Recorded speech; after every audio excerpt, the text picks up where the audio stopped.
All right, so verse 3, he restores my soul and leads me in the paths of righteousness for his name's sake. I'm telling you, Psalms 23 and 3 has to be one of my favorite verses in the entire Bible because of the impact that it has on our day-to-day lives.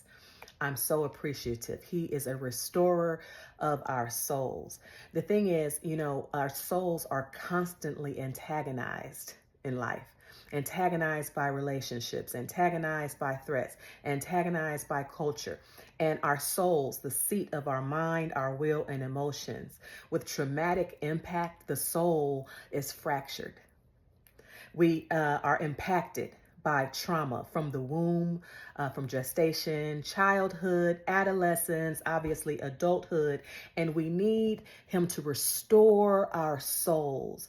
Every place that is fractured, we need him to come in and recalibrate, recalibrate and heal, to change our perspective. Because when a soul has been fractured, our ability to assess situations is altered. Our ability to assess and properly respond to threats is altered. Our ability and our capacity to handle stimulation and conflict, it's all altered. So you have people who overreact. You have people who over explain. You have people who, I don't even have to get into that, because there has been a soul fracture. But he restores our souls. He brings us back. He puts us back together again, like Humpty Dumpty. Because in life, our equilibrium has been thrown off. Do you know how many times you haven't been able to hope for what he says, haven't been able to apply faith? Not because you don't believe him, but because your mind, your will, your emotions have been altered and you're not capable of expecting well enough to manifest something because of your last disappointment. And so we can't sit here and be disabled and impaired because of all the things that we've been through. It will impact our ability to believe. It'll impact our ability to perceive. It'll impact our ability to have faith. And without faith, it's impossible to please him. You can't put feet to faith if you have no faith. And so he comes along and he restores our souls. There was a famous, I'm not going to say his name, but there's a famous comedian that many of us love. And I remember a friend of mine called and she said, so-and-so's ex-wife sued him for soul murder. And she thought it was so ridiculous and so funny. It wasn't funny to me. I said, actually, I get it. Because what she's saying is I limped out of the relationship a different person than who walked into it. I've been fractured. I've been impaired. I'm not right.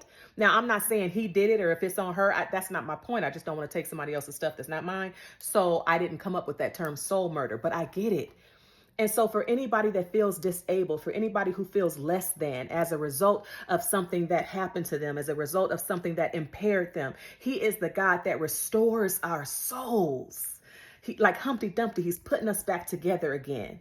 Our equilibrium was off and he's bringing balance and so that we are thinking right, that we're perceiving right and according to truth and not the biases of emotional trauma.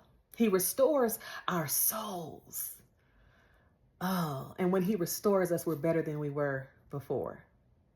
And leads us in the paths of righteousness for his name's sake. In other words, I'm going to put you back together. I'm going to teach you how to think. I'm going to teach you how to perceive. And I'm restoring the benefits of righteousness. I'm restoring the benefits of right standing. Let me tell you something. I could care less about winning an argument. I don't argue. That's why I don't argue. I couldn't care less. I'm not about to disrupt my peace or somebody else's because I need to be right. I don't care about being right. I care about being right. And so he's taking us back.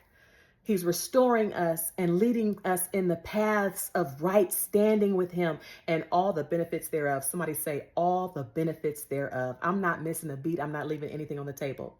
Everything negotiated for me on the cross, I want it. So I want to be in right standing. I want to stand in righteousness. I want his blessings to see something familiar where they can land. Ashata. For his name's sake. He'll do it for his own name's sake because he's good. Because he's God. I'll be back with verse 4.